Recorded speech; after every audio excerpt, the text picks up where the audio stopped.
Morning, students. This is Mrs. Freiberg. I'm going to create a little video to show you how to get to the directions for your lab for today, which we're going to start by going to content. At least I'm going to go to content.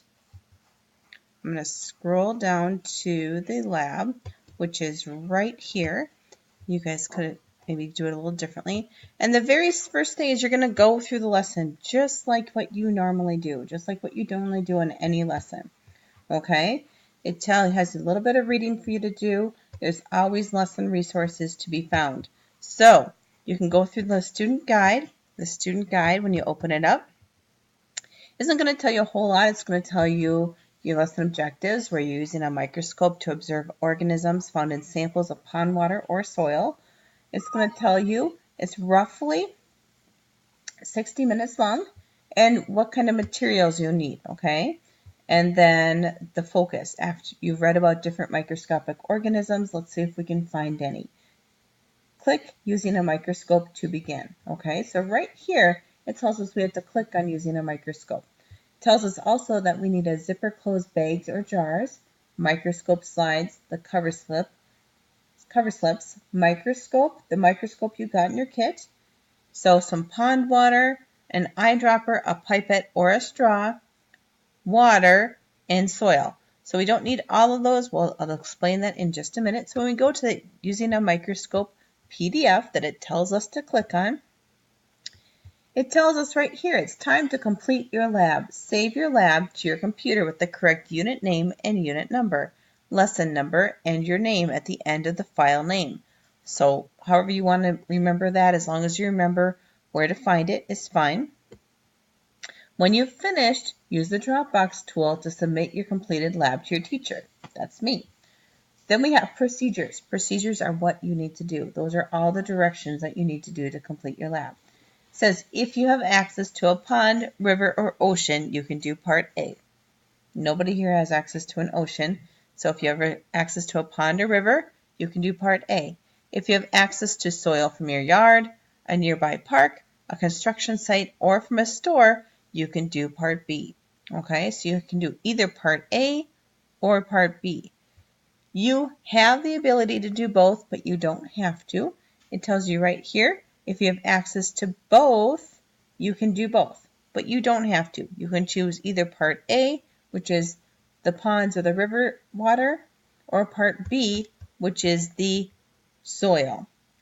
Okay, so if you look at part A, if you choose to do the pond or the river water, it tells you if you're near a pond, river, or ocean, collect some of the water into a jar or a zipper closed bag and take your samples home.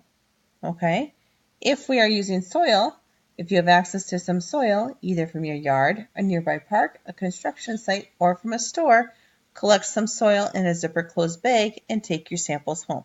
That's the first step. You decide which option you want to do. Then you're going to go to the second step. So if you chose to take the water, once you take the sample home, you're going to use a pipette, an eyedropper, or a straw to pick up some pond water from the top of the sample and place a drop or two onto the microscope slide. Place a cover slip on top of the drop. Okay? If you chose to do the soil sample, you're going to put some water into the soil. You're going to make sure it's very, very thin. So make sure you have enough water into that soil to make sure it's very thin. And then use a pipette, an eyedropper, or a straw to pick up some soil water and place a drop or two on the microscope slide. Place a cover strip on top of the drop. Then you'll go to step 3. So if you're using the water, you'll go to step 3. You see that, hopefully you all see the process here. You're going to go down the order of the steps of which one you chose to do, whether you chose to do the water example, or the soil. Then if you scroll down a little bit further, there are some questions. Now, you are not graded on these particular questions, but it will help you guide your answers and guide where you need to be for your lab report. And we're going to go over to that lab report in just a minute. Let's see, I'm going to go up. You can also print this if you'd like. Oops. Okay. All right, so we're going to go up. We're going to close that. So if we go a little further into the lesson, it's going to be the investigation part of the lesson. We're at the same exact one. It tells us this exact same stuff. So it tells us the materials we need and that using a Microscope PDF file is right here as well. So make sure you click on that. Make sure you have the directions. That's why it's very, very important to make sure we go through the entire lesson in its entirety. I think a lot of students jump right here to the lab without going through the lesson. You need to go through the entire lesson in order to find what you need to find. Okay? So this tells us, please click on the link below to access your lab report, which is right here. You're going to be completing this lab report. I'm going to show you this in a minute. And also submitting a picture of you completing the lab. This lab is worth 20 points, 10 points for the lab, 10 points for the photo. The rubric on how you'll be graded is below. I've included the, oops, and now it's telling me I need to adjust it, but I don't want to adjust it. It's telling you exactly how you want to be graded or how you will be graded. This is what you want right here, a 5, which we're going to multiply that 5 times 2, which 5 times 2 is 10. So we need a photo of the result of the lab that shows the lab results of the lab clearly. It can also be a photo of you completing the lab. Okay, that counts. And then all questions are answered with clear and concise answers. Did you answer all the questions? Are they answered correctly? Am I able to understand your answers easily? And then we're going to go cancel this. Hold on. We're going to go to the lab report, which I have included below. That's right there in that lab. And this is what it looks like when you open the lab report. You'll have to click Enable Editing in order to write on it. It's a Word document. You don't have to print it off if you don't want to. You're going to write in your lab title. So you write using a microscope. The purpose of the lab is to what? Look at your objectives, look at your focus to figure that out.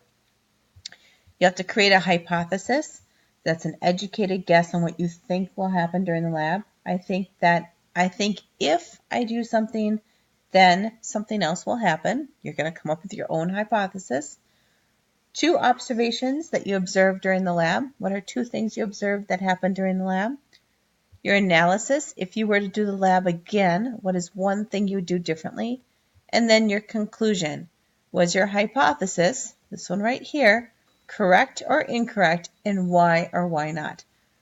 This lab report right here is what you turn into me along with a photo of you actually completing the lab or the results of your lab. One or the other, okay? So I hope that answers your questions. If you have still additional questions, please let me know. But I think this will clarify it quite a bit for you. Talk to you all soon. Bye.